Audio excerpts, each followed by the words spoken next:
Hey everyone, here's a quick video on les verbes pronominaux or reflexive verbs. So the first thing I want you to do is go ahead and try this because this is something you've already learned. So pause the video and go ahead and answer this question. Okay, so you've already done this. So you should have written um,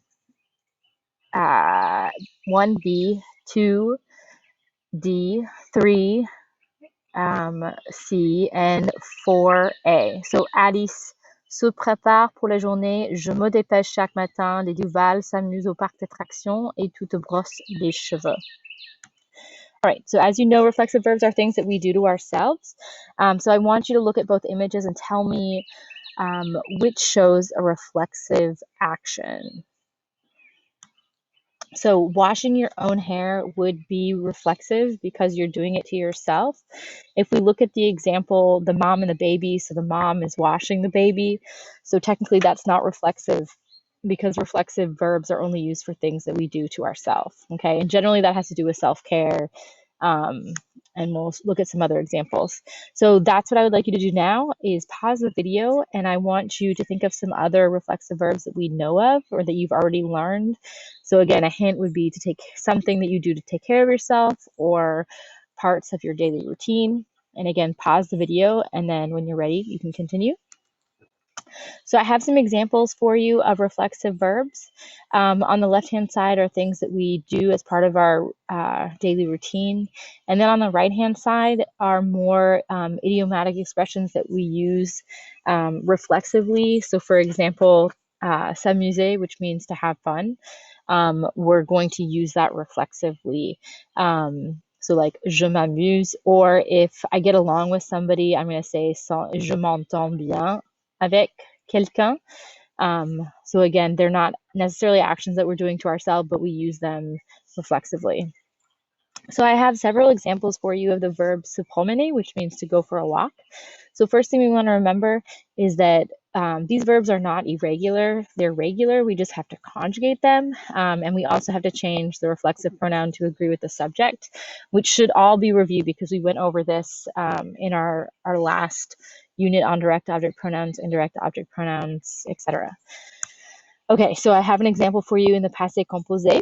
Okay, remember that all reflexive verbs in the passé composé will take être. All right. The other thing I need you to remember is agreement in the passé composé. Okay, so I didn't necessarily show that reflecting myself, but I did show you a little bit for like the new form. You can see that there's an S at the end of promener. And same thing with the il, elle form. The plural form, I added an S as well, but I did not add an extra E for feminine. So you need to remember that.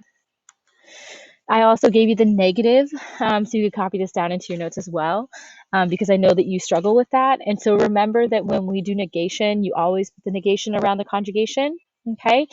And the pronoun will be inside of that because it always has to be next to our verb. Another important detail to remember, and again, this is review, is that when we have a direct object that follows the verb, we cancel the agreement. So if you look at my example at the bottom, okay, nous sommes lavés, I have no direct object there. And so that's when you're going to see the agreement on the past participle on laver, you'll see that S. But as soon as I add a direct object, les dents, I have to cancel that agreement, and I'm going to get rid of that S. So nous sommes lavés les dents. It doesn't change the way I pronounce it. It's just one of those things you have to remember. I gave you some examples of the future proche and infinitive construction.